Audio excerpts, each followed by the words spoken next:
What's going on, guys? Welcome back to the Lock and Cash podcast. Tuesday, October 28th, week 8 of the NFL season in the books. Week 9 is upon us.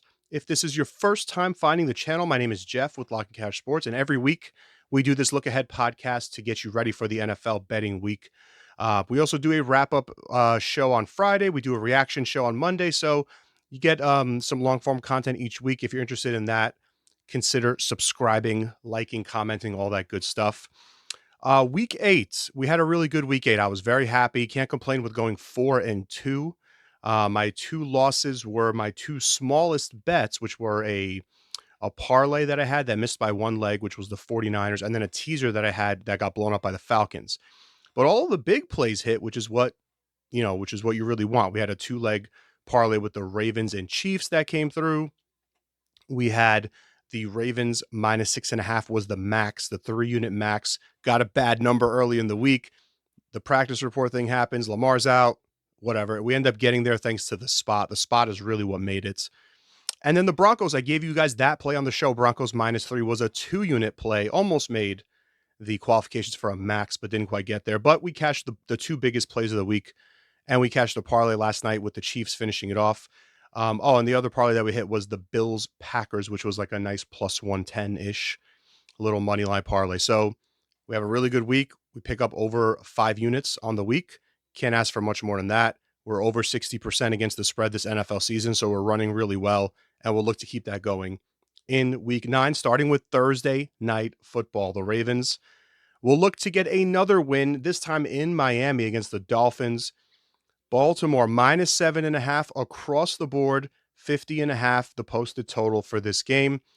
If you check out your odds screens, all the reports, the quarterback for the Ravens will still be up in the air, TBD, but it looks like, it looks like it's going to be Lamar Jackson. Obviously, last week it looked like it was going to be Lamar Jackson until Saturday, basically Saturday morning, when we found out the news that the practice reports were incorrect and that he did not fully participate. This time he has, but it looks like this time we have, and honestly, it would be crazy for them to sit him again because of what happened with that. Now it's like all eyes on the Ravens. The league is watching, they're investigating. I think at this point they would not say expecting him to play unless he was absolutely going to play. So you'll see Lamar Jackson in this game. I'm almost sure of it. The Dolphins come off of a big time win on Sunday, a blowout win over a pretty banged up Atlanta team. Now I had Atlanta as a teaser leg, all right? And obviously that was never close. It was frustrating in the moment because the day of London gets ruled out, a day before Penix gets ruled out. So you have a quarterback and top receiver both now out of the game, which was frustrating. But the thing that I look back on, I always try to take something away from my losses. It's like I'm not super frustrated about the injuries or the fact that I teased down an okay team at home, because I do think they're still the better team. My frustration with that play was that, like, I broke one of my unwritten NFL rules, which was assuming that a team was just dead, right? I assumed the Miami Dolphins had given up. McDaniels lost the locker room. He's a dead man walking. And that is something you never should assume, right? Ever in the NFL. And I should have known better. So that was a teaser leg that I would not have included if I didn't break that rule that I have, where it's like no team's ever dead. I mean, look at the Jets over the weekend, right? Even the Titans have a win. Like, everyone's got a win now. But like, you should never, ever rule out a team, ever, ever, under any circumstances. They're all professional athletes, professional NFL players making a lot of money. So that was really what bothered me about that loss. Not so much the other side of the injuries. It's just like, why would you assume a team's out? You can never do that. And it's hard to remind yourself of these things sometimes. Like, you have to keep kind of like a running list, a reminder, like something to remember these rules, because it's so easy watching a team get beat up week in, week out, and then you just assume, and you can never, ever assume. So that was my mistake on that game. For this game this week, obviously we had the Ravens. I like the way the defense looked on Sunday. Yes, it's the Bears, but the Bears have a little bit of juice on offense, and they were moving the ball. They had plenty of drives that got into Baltimore territory, but the Ravens did a really good job in the red zone, preventing them from getting six, forcing them to kick field goals, and then they got a key takeaway. And when they got the takeaway, great job converting that into 7 points. So that was really the difference in the game there. For the Bears, you kind of saw what they look like when they don't get a bunch of turnovers on defense. So kind of what I expected from the Ravens, not what I expected from the Dolphins. the thing here that I'm really keying in on is obviously, if you look at the trends, the travel, the rest, everything, the spot would favor Miami here if we're considering nothing else. But I just think when you look at what happened Sunday and you look at the situation of this Ravens team and where they need to go or what they need to do the rest of the season to get where they want to go, man, I still think they're going to win this game. And I still kind of lean to them if Lamar is in, which I think he is, to cover the 7.5. I think what you saw on Sunday is just, Miami just having one of those good weeks. One thing I thought about in the middle of the game too that I should have thought about before was like it's an indoors game, right? And Tua is always better. He's got historically much better numbers indoors. The elements are not a factor. Now you're going back home outside on a short week, coaching disadvantage, worse defense, worse offense, worse quarterback. I mean, you've got everything here to Baltimore. And yes, you'll find some trends favoring Miami. But to me, it's almost like Sunday was kind of like that dead cat bounce. It's like, all right, you're gonna get 1 week. It's like Atlanta. Look at how bad Atlanta looked on Sunday, but then look at them a couple weeks ago when they played the Bills, right? Like these hot and cold teams usually do not sustain that level of play. I really like the Ravens here to just get a win. I love them as a teaser leg as well. And obviously, all of this is Lamar playing. The spread is telling you Lamar's playing. If he doesn't play, I'm not touching this game. But I really do think this week, with all eyes on the Ravens, that he will go. So I like the Ravens in this one. And really nothing on the total. No opinion on the total in this game. Over to Sunday in the 1 p.m. window, we're going to get it started with the Bears and the Bengals. Chicago -2.5 on the road in Cincinnati with a total of 52.5. We just mentioned a little bit about that Bears game on Sunday with the Ravens. This is a game, though, where it's going to be, I think, night and day. This is, you go to Baltimore, you face a desperate team with finally a healthy defense that has been underperforming all year long. That was as great a spot as you're going to find all season. Now you go up against this Bengals defense, which is one of the worst in the league. It could be the worst unit in the NFL, specifically in terms of stats. And it's going to be a much easier time for Caleb Williams in this game. On the other side, it should be the same for the Bengals as long as Flacco can play. Now, he's listed as a starter, but he won't be 100% for this game because he hurt himself towards the end of the Jets game. Maybe it's a nagging shoulder injury or something like that. So you're not going to have a fully healthy Flacco, but he should still be able to move the ball. This Bears defense, they've got no corners left. They're horrible against the run. They're near bottom of the league on almost all defensive metrics. The only thing that has masked that for them has been the takeaways. Prior to the Ravens game, they had 4 straight games with 3 or more takeaways on defense. Some of that is luck. Some of that is their opponents' weaknesses, like playing the teams like the Raiders and the Saints, who will just give you the ball. But then they run into Baltimore. They don't get a takeaway, and you see what happens. In this game, you could certainly get some takeaways here. But the Bengals are going to go pass heavy. This is, to me, you see the high total, and I don't think Chicago should be a road favorite. I actually have Cincy as a small home favorite. So I'm a little surprised by the line, but can I say there's any value on grab? No. And on the Bengals at home, no, you're not getting a key number, and I wouldn't tease them up either because you got to combine it with another leg, and the total's very high in this game. Listen, the last time we saw a game like this, where it was a really high total with a 2.5 point home dog, it was that Cowboys Commanders game, and it ended up in a blowout. It could have been a blowout either way. Like these games with really high totals and small spreads, they scream volatility and they scream high variance, turnovers, pick sixes, long touchdown passes, just lots of points. And I don't want anything to do with this game. So I'm not teasing it. I do think there's a tiny bit of value on Cincy to just win money line if you're interested in a sprinkle, but I'm not touching this game because I don't want to be involved with either of these quarterbacks, either of these defenses.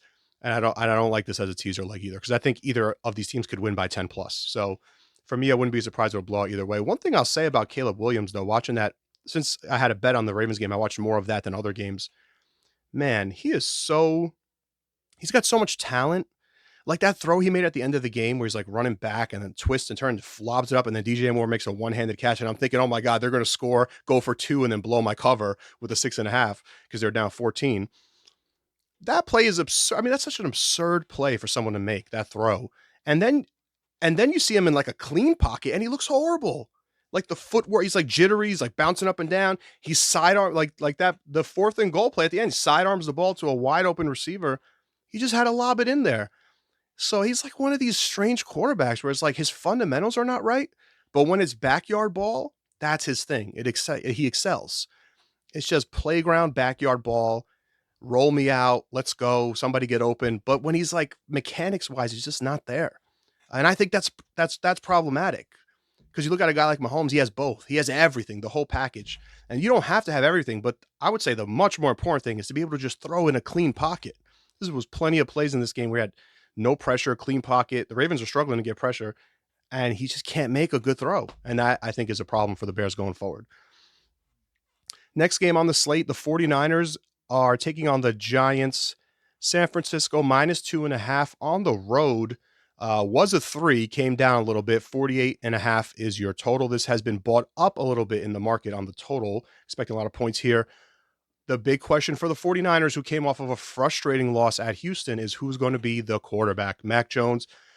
I think you kind of saw the ceiling there with Mac. He's done a great job this season. You can't knock what he's done. He's helping them win games. They're sitting here at 5-3 when they probably have no right being 5-3. And he's done a really good job. But he went up against an elite defense, and you kind of saw how it went. They really struggled offensively. They could not move the chains. They could not get first downs. They couldn't maintain time of possession. Houston dominated that game on that side of the ball. Now you head to New York. It's going to be a much easier go of things against this Giants defense. You should be able to have a lot of success on the ground running the football in this game. You should be able to throw on their DBs. And then obviously the big loss here is Scatabo for the Giants. Now, one thing that I'll say is, and you kind of know this if you know NFL, running backs are not exactly the most, valuable, unless you're a Saquon or a Jonathan Taylor at this point. Running backs are not super valuable to an NFL team. They're kind of interchangeable. Like now you're throwing Tyrone Tracy. He probably would be just fine against an average or weak rushing defense. The Niners defensively are still very, very injured, but man, I'm just thinking like Saleh against this Giants defense with a young quarterback. I feel like he's going to scheme up things to make him make mistakes. He's going to prevent him from doing a lot of the scrambling that he's been relying on, getting around, buying time, running for some. I just feel like San Francisco is going to have a rock solid defensive game plan in this game that's really going to limit the Giants offense. I mean, look around, right? Remember, Neighbors is done for the year. Now you lost Scatabo. There's not, Wan'Dale Robinson. Like, there's not many options on this offense. It's rough for the New York Giants. And, they got that big win against Philly.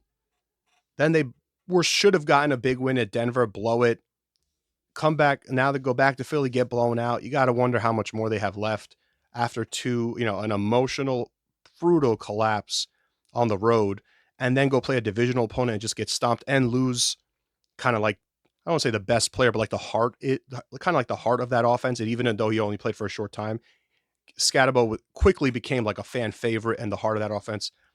Got to be a tough time here. Now you're going up against a team that's coming off of a loss where they played an elite defense. The best secondary in the NFL is the Houston Texans. And now they get your secondary. San Francisco, I think, will have a very solid game plan. You've got coaching edge, defensive edge, even offensive edge. Like, there's just, to me, I really like San Francisco here -2.5. But I really, really need Purdy in for this game. Like I said, I think you saw the ceiling with Mac Jones last week, right? When you're going up against an elite team, he can't quite yet take that next step, but he can beat the teams that you should beat. But when you go up against a team like Houston, which has a great defense, it got pretty rough. I think you need Purdy back in this one. If not, I'll probably pass. If it's Purdy, I'd be looking to play the Niners at 3 or less in this game. All right, the next one up, the Atlanta Falcons headed to New England to take on the Patriots. Pats -5.5. This number has climbed from the look ahead, which was around 3. 45.5 is the total. And we don't know if we're getting Michael Penix Jr. or Kirk Cousins once again in this game. I was wrong. I thought Kirk Cousins would play last week would play well last week. Kind of like a shot for him to come off the bench, show that he still got it. The trade deadline's around the corner. Maybe something happens there. He did not look good. And it wasn't against a particularly good defense. Now, some of that you can attribute to rust, I'm sure. But man, it just didn't look good. It would have really helped. I do think he got the short end of the stick a little bit because they could not get the running game going. I mean, and the one drive where they did, Bijan fumbles in the red zone. Not to throw it all on him, but he had a really bad game. Like the offensive line had a bad game. Miami was just came out with an all-out effort, was hungry. They looked faster indoors on that turf. They just looked a little bit more juiced. Um, and what I'm trying to get at is I think that hurt Cousins a bit because he couldn't get the running game. Like when you're down by 2 touchdowns early like that, they know that you're going to have to go pass heavy and you can't get the running game established, and it becomes very tough on mediocre quarterback. The elite ones can get by that, but a guy like Cousins, he needs to have a positive game script. He needs to have Bijan running the ball well, moving the chains, playing from ahead, and you didn't have that in the Miami game. Could you have that in this game? Maybe. The Patriots right now, man. Oof, that offense. And I know people are going to say it's the competition, but that Browns defense is no joke. I know they have bad home roads. They're much better at home. I get it. But it's still a really good defense. They've got the talent on that side. Myles Garrett has 5 sacks in the game, and he still drops 30 plus points on them. He's throwing the ball so well. They're scheming guys open. And you know what? What do really good teams do? If we're going to consider the Patriots a top 10 team, a really good team, a contender, what do those teams do? They do beat up on the bad teams. So like people could say, oh, they've played nobody, but they're blowing out nobody week in, week out. These games aren't close. It's not like they're escaping by the skin of their teeth against the Browns or the Titans, or no, they're destroying these teams. And that is what really good teams do. So to me, I'm taking note.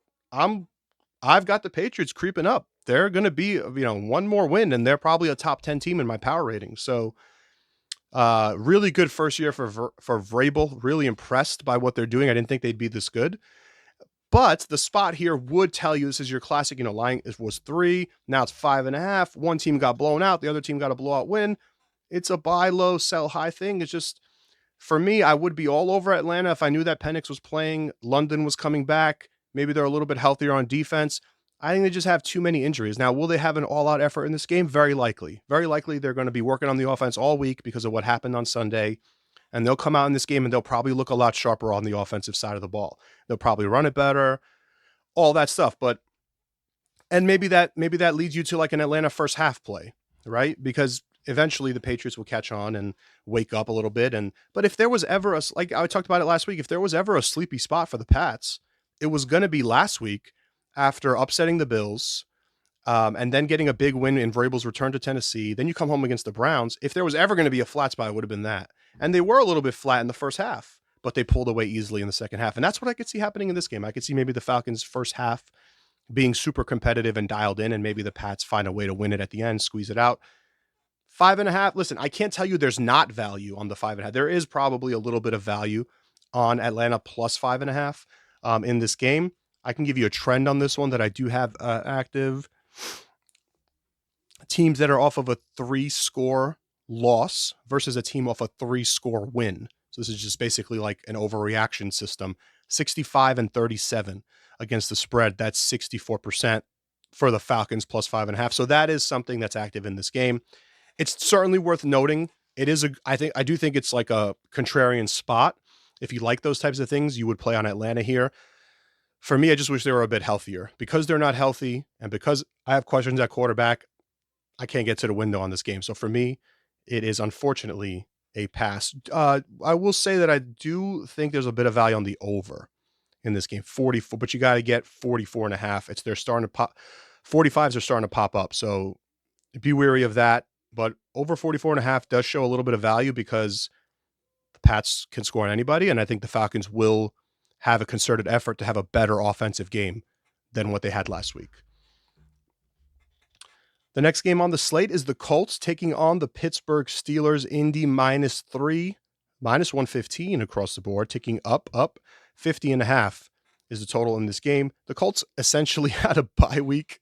I don't want to call it that, playing the Titans. They were, the Titans were there for a little bit in the first half. They played okay, but then it just got ugly in the second half. The Steelers coming off of that Sunday Night Football loss, home dog, same line to the Packers, which is worth noting here, right? Same line. So you're seeing kind of how Indy is being power rated in the market, essentially as now a top 5 to 7-ish team, which is hard to argue with. They're 7-1. So Steelers home dog again. all the things that applied last week with Tomlin as a home dog in prime time, whatever, Tomlin getting points just as a dog in general against elite teams. Like, it all applies here again, but they didn't get the job done last week. And I really think the defense is a huge issue. I talked about it on the show. I gave you my lean as the Packers. We took the Packers in a parlay. I just think this Pitt defense is bad. It's really bad. Like, it's bad per the metrics, but it also doesn't pass the eye test. It's not fluky stuff that's happening to them. They look slow. They look old. They just look a step behind. It's been that way all year. They don't have any real stamped defensive games this year. They got gashed by the Jets. Even in that game where it was a close game with them and the Patriots. If you remember, it was like a very low scoring game. Even in that game, the Pats were moving the ball up and down, just couldn't convert. So to me, I just think this Pittsburgh defense is really problematic. And going against this Indianapolis team, man, the best offensive line in football, the best current running back in football, I just don't see how you stop them. This is right now a well-oiled machine on that side of the ball, and you are seeing the genius of Steichen pouring out on the field here in this offense specifically. Now, do I love their defense? No. I think eventually over time, once they face a really good offensive team, I think you'll see the holes in that defense. So I don't love them on that side of the ball, although Anarumo is a good DC. But man, on offense, the Colts are really, really legit offensively. And I think they're going to run the ball all over Pittsburgh in this game. And I don't think Jones is going to have to do much more after that. So I like Indy. I know the line is certainly juiced. It's inflated a little bit. The look ahead was 2.5, where 3.5s have popped up already. Would have liked to get an early 2.5 here, but I didn't really, at first I was kind of like leaning to passing on this game. Now, the one argument you can make is Pitt has now lost 2 in a row. Fine. But they're an average team. Would anyone be surprised if they dropped to 4-4? That is what they should, they're an average team. But the one thing you could say is maybe Indy's due for kind of a dud, right? They've played a bunch of great games back to back. The last game they blew was that Rams game, but even that game, they were in position to win it late. They were up late as a dog on the road. So maybe they're due for just like one of those games. But if you bet that way, you're just betting on chance, right? You're just betting on your gut. Like, they're due for a letdown. They're due for a loss, but there's nothing that indicates that. They're not like getting turnovers at an insane rate like the Jags started the season doing, the Bears were just doing, and we've seen both of those teams hit a wall. That's not happening with the Colts. They're just playing really, really well.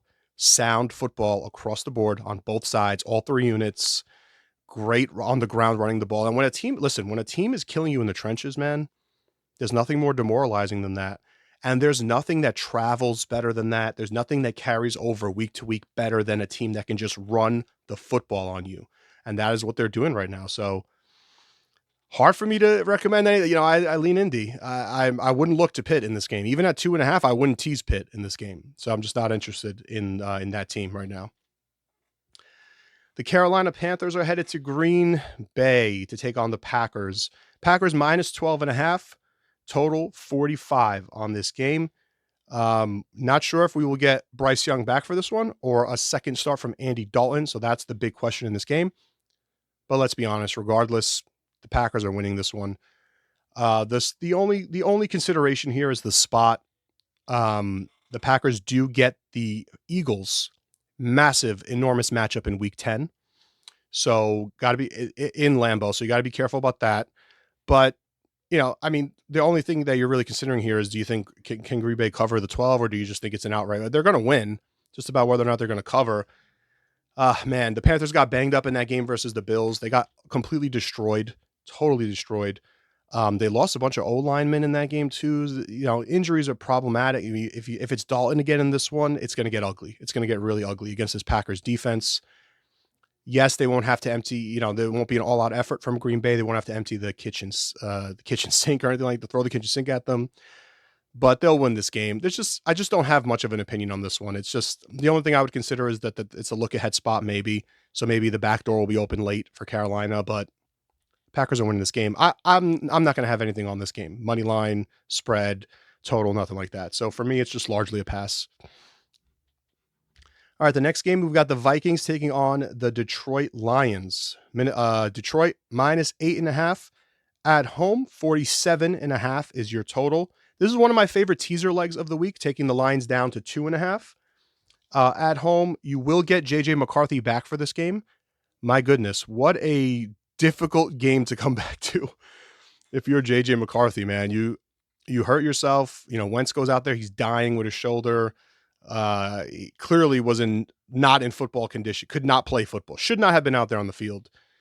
And now you're coming back and you got to come back on the road, divisional game against the Detroit Lions. Oof. The last time JJ McCarthy played, what was that, week 2, I believe it was, that game that they lost to the Falcons.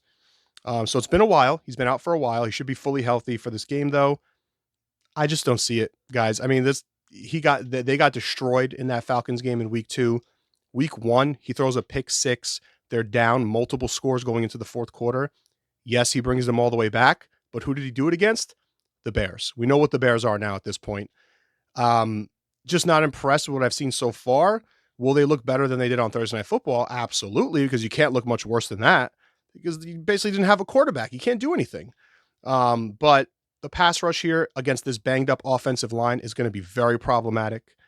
Detroit's playing very well defensively.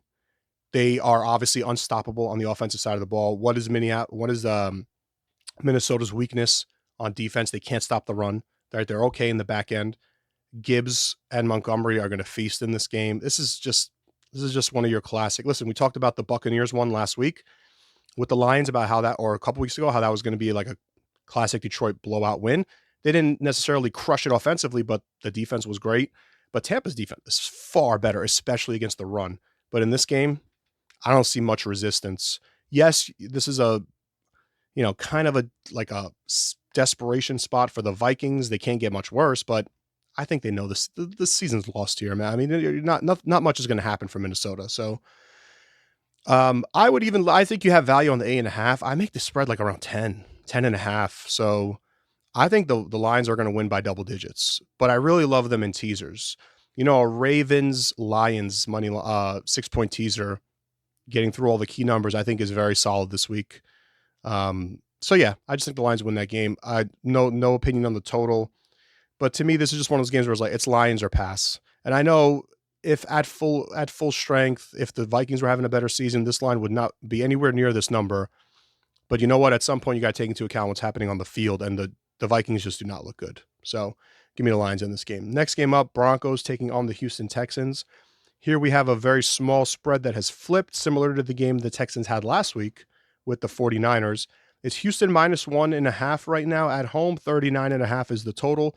This initially was Denver -1.5, just like with the 49ers last week, -1.5 at Houston. Then the line flips to Houston, and it eventually got to Houston -2.5. With this really low total, I love Denver as a teaser leg up to 7.5. I think that's the way to play this. I think trying to decide the winner here is a little bit tougher. One thing I do want to take note of, yes, Denver is hot right now. They've won a bunch of games in a row. They're coming off of a blowout win at home. I get all that against a very bad defense. So this is going to be a very stark contrast going from the Cowboys defense to the Texans defense. Worst to potentially the best. It's kind of crazy, but one thing that I want to take note of here is the Houston offense is going to be by far the weakest unit in this game at any point. And that is super problematic. Like, they dominated. Listen to it. Repeat that word. They dominated that game against the 49ers on offense. Held the ball for nearly the whole freaking game. Dominated time possession. The first quarter, I think the Niners had the ball for like a minute in the first quarter. First, moving the chains. First effort. Almost 500 yards of total offense. Stroud had season highs in all of his passing metrics. And at the end of the day, what do they get? 2 touchdowns. This is just not a good offense. Really, really bad. And they're obviously really banged up, and they don't have a lot of weapons, and they can't run the football. They basically don't have a running back. Offensive line is not good. I think all of that is going to be super problematic against the Broncos defense. Now, I'm not suddenly a believer in Bo Nix and that offense. I thought they'd have a lot of success against the Cowboys. They did. It's not changing my opinion of them wholly, but their defense, I mean, the Texans may not get to 13, 14 points in this game. It's going to be rough. They're going to be chasing Stroud all over the field. Guys won't be open downfield like they were against the 49ers depleted defense, like literally half a team on defense for the 49ers, and the Texans mustered 2 touchdowns. You ain't going to win this game with field goals. So I actually think Denver wins the game, but I love them getting them up to 7.5 as a great teaser leg in this one. The market is buying Houston once again. I was maybe a week early. I bought them against Seattle. They got rocked. Come back home. The market's loving them against the 49ers. I don't want anything to listen until I see some life on offense. I mean, it's just so bad offensively. You can't even fathom it, how bad it is. So for me, going up against this really, really good Broncos defense, I'm just not seeing how they have a lot of success. So I think with a low total, 39.5, a very close game, I love getting 7.5 points. This game is probably someone winning it at the end with a field goal. If there's any game on the board that has that happening in it, it would be this one. So give me Denver teased up, combine it with Detroit, combine it with Baltimore. Those are my 3 favorite teaser legs on the slate. All right, Chargers at Tennessee. LA minus 10 against the Titans, 43.5 is your total. I really don't have much of an opinion on this game, guys. We've seen the Chargers go on the road and not look good. Outright loss against the Giants, nearly an outright loss against the Dolphins. They looked great on Thursday Night Football, but again, that was against the Vikings. They did blow them out, but recall what I just said about the Vikings. We now know they were basically playing without a quarterback. So that Wentz's shoulder was destroyed. He should not have played that game. So it gives us 2 kind of data points. It gives us some notes about the Vikings, but it also allows us to look at the Chargers and say, oh, that was a bit misleading. We need to take that with a grain of salt.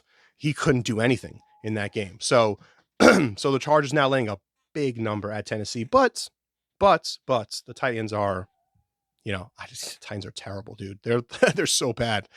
Could I see them covering this game and scaring LA? Absolutely, because the Chargers just are one of these teams that they don't go into your place and destroy you and win by margin. They just don't do it. They're better as a dog, small dog if you can get them. They are good as a small favorite. This is a big number for them to lay. I just have no opinion on the game, so it's a hard pass for me. The Jaguars are -3 on the road in Vegas. Both teams coming out of their bye for this one. The Raiders +3 home dog, 44.5 is the total. Another game that I just really, I really can't give you a strong analysis on it. I do think, guys, I will say, just like the Bears game earlier, if there was ever a team that shouldn't be laying a lot of points on the road, it's certainly this Jaguars team. The Raiders look so bad offensively, but they should get Bowers back for this game. That helps a ton. He's a big piece. You're going to throw Geno Smith out there again. He's been brutal so far this year. But this is one of those games where I will say it's insanely gross, but Pete Carroll's usually pretty good as a dog in his career. On the other side, you have a very average team, a team that nobody would be surprised if they blew this game and lost it. I'll give you the grossest lean I've given you so far this year. I lean a little bit to the Raiders +3 in this one. Am I going to play it? No, very likely no. If it got to 3 in the hook, I'd consider a smaller play on it, but like I always say to you guys every week, right? I think that betting, especially in the NFL, handicapping NFL, which is mainly my passion, is what I do. I mean, we do college basketball, college football, but I really love the NFL. And I think it's so important to just find the games that you ain't going to touch. Avoiding losers is just as important as finding winners. That's my motto. And this is a game where, again, throw it in the same column as Chargers, Titans, Bears, Bengals. Why am I going to put my money on Geno Smith when I have much better options on the board, right? Why am I going to lay a field goal with Trevor Lawrence on the road when the last 2 games, the Jaguars, when they can't generate any takeaways, they can't even score 15 points in the game, 14 points in the games, right? So 12 and then 7.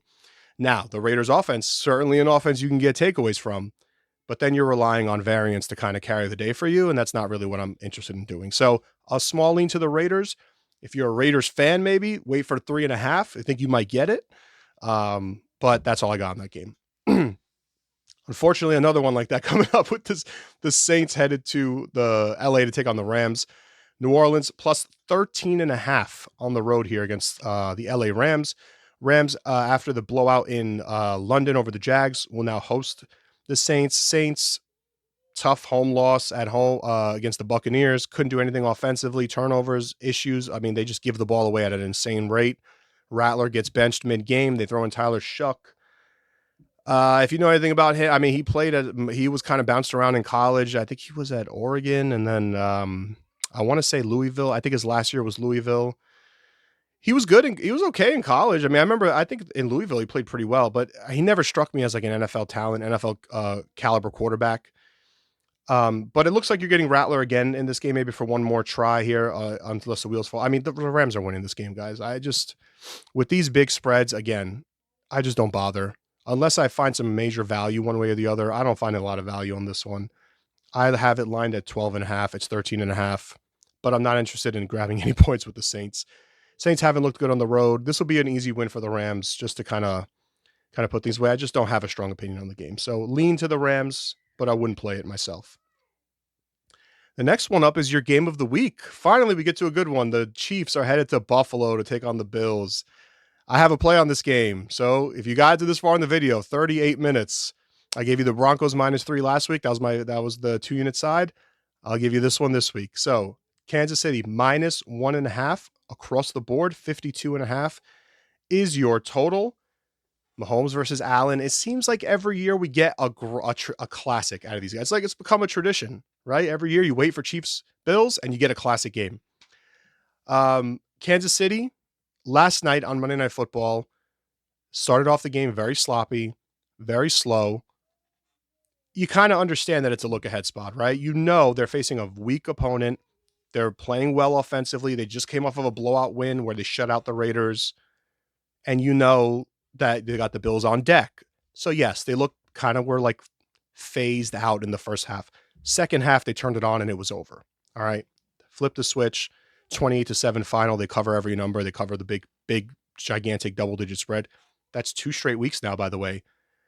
If you go back to the podcast, the week of the Raiders game, where everyone, the market and all the touts and sharps were loving the Raiders plus 11.5 because Mahomes never covers these double-digit spreads, right? They just don't do it. But I said something in that video. I said, if you really think this Chiefs offense is back, and they look to be back, and the play calling is more aggressive, and they're throwing the ball downfield, then they should be a great candidate to cover these double-digit spreads. And now they've covered 2 double-digit spreads in a row. So just a note on their offense, I think it's fully back. I think this is the best Chiefs team that we've seen in a couple of years. Better than last year's Super Bowl team. On the other side, the Bills thoroughly pushed aside the Panthers, handled them. It was super easy. One thing that I will take away from that, though, is that it was Dalton. It was Andy Dalton. He's just not good. He's too old. He can't move. The Bills did lose Ed Oliver in that game. He got banged up. The Bills' defense, to me, is still not an elite unit. And that's my problem with this matchup. My problem with this matchup is Kansas City's going to go in there with a clear objective and clear plan to win time of possession, control the game with Mahomes with the ball in his hand, and their defense just has to do the best they can. Now, they have not been great at getting pressure so far this year. All right. So that's probably, they have to blitz essentially to get pressure. But they faced these guys so many times, and the Bills have won a couple, but the Chiefs have their number. And I just think with Spags, with Reed, with Mahomes, you've got the edge in all 3 of those spots. The Chiefs have better weapons now. You couldn't say that in previous matchups. Now the Chiefs decidedly have better weapons than the Bills have on offense. I really like Kansas City in this game. Now I waited, and on Sunday night, Monday morning-ish, I grabbed the -1. It's back to 1.5 now. I don't know how much further it goes. I don't think it's going to go much further up. If you want to play KC moneyline -125, I love that too. I think that's great. But I've got this game. I've logged this game already as a pick I'm on the Chiefs in this one. So I think this would be like a flex your muscles type of thing, like statement game. The Chiefs are back. The Bills, yes, they looked great coming out of their bye, but that was a focused effort. They needed that game badly. Now they go back home. I don't think this team is back. I think the offense is really good and has, obviously, Josh Allen makes up for a lot of their shortcomings, but I think the defense is the problem, and I think it'll show in this matchup. So I like the Chiefs. I think the Chiefs will win by a touchdown or more. All right. Well, we got a long show this week. We got 2 left. Sunday Night Football is the Seahawks taking on the Commanders. Seattle -3.5 on the road. 45.5 is the total. I did lean Seattle in this game when it was the early look ahead of 3. We're now seeing 3.5s, probably because of the poor performance you got out of Mariota last night and the Commanders overall. The big question here is, do you get Daniels back? If this is Jaden Daniels starting in this game at 3.5, at home in prime time as a home dog with basically your season on the line, I would lean slightly to the Commanders getting 3 in the hook, but this is probably not a game I'm going to be on. I actually rather be on like a 2-leg money line parlay where I just need Seattle to win. The Seahawks have been phenomenal on the road. They're 10-1 in 11 road games under Mike McDonald. And I think this Washington team, what you're seeing out of them this year, is basically what they are. The team that you saw last year was not, that was such a misleading season. They had an amazing run that was fueled by things like turnovers and a lot of luck and a lot of fourth down variance and fourth down success rate that was totally unsustainable. And you kind of saw that come to fruition last night too. They blew a lot of fourth down opportunities. So I just think, don't let like, people still have the Commanders in their head as like a contender. Like, oh, they beat the Lions in the playoffs last year. That was a very fluky season last year. This is really what this team is. So I like Seattle to just win. I don't want to lay 3.5 on the road, but man, Darnold is, I think you have the edge at quarterback here, edge at head coach, edge on defense. Those are always my 3, the trifecta, right? And Seattle, I think, has all 3 in this game. And they're healthier. And, they're just playing really well. They're a really good team. So I like Seattle to just win. Something like, you want to take another big favorite, throw them in Lions, Seahawks, money line. I don't know what that pays out. Ravens, Seahawks. I like Seattle in the game, but I'm not necessarily running to lay 3.5. If this gets back down to 3, though, I'll consider it. Monday Night Football, you've got the Cardinals taking on the Cowboys. Dallas minus 2.5. This is down from the early 3 that we saw. 54 is the total. Initially, I looked at this game. I did lean Cowboys just because their home road splits, especially on offense, are so drastic. I mean, the defense sucks no matter where you go. And Kyler should be returning for this game. They're coming out of the bye. They're going to be able to put up points on them. But I kind of just thought, man, with Dallas's offense, how good they look at home versus how they're on the road, that this could be a buyback spot on them after they get blown out in Denver. But then I look, you look more at the Cardinals. They're coming out of the bye. This team was 2-0. They've now dropped 5 straight games. I mean, how much longer can it go, right? I mean, they're going to get a win here eventually, and it's probably going to come against an average opponent like the Cowboys. So for me, this game is probably a pass. At 2, I'll still say that I lean Cowboys in the game slightly, but like, would anybody be surprised if the call? I would not be surprised at all if Kyler Murray goes in there and throws 3 touchdowns. They put up 30 points on the Cowboys' horrific defense. The Cardinals certainly have the better defense here. I think coaching is a wash. The Cowboys have the better quarterback. So you're going back and forth, and it's like, there's kind of like no edge either way. Like, it's not surprising to me that these teams are basically rated equally in the market. And because Dallas is at home, they're laying 2.5, but it's basically a pick 'em style game. And I do see a lot of points, maybe a small lean to the over, but can't get to the window on this one just because of the situation for Arizona. If Arizona had been better up until this point, I may have found a reason to buy on Dallas, but with the 5-game losing streak, I'm telling you, it's not profitable to just give up on teams and fade them every single week. It just doesn't work long term. So pass on the Monday Night Football game. All right, guys, that's week 9. Went a little bit longer this week, but I appreciate you guys watching every week. As always, if you're interested in signing up for the remainder of the season, getting all my releases, like I already released Kansas City -1 yesterday. Today, I released a couple of more plays. If you're interested in getting all of those via email, text, there's options down in the description for you to sign up, discounts, promos, all that stuff. Follow me on the Action app. There's a link down below for that as well. That's where I log all my free picks. So if I'm not recording a show, nothing on YouTube, if you ever want to see if I put up a free pick, the Action app will send you a notification. It's a free app, and it'll say, hey, this is what Lock and Cash is playing this week. So that's pretty cool. Check that out. And as always, thanks for watching, and catch you guys on the next one.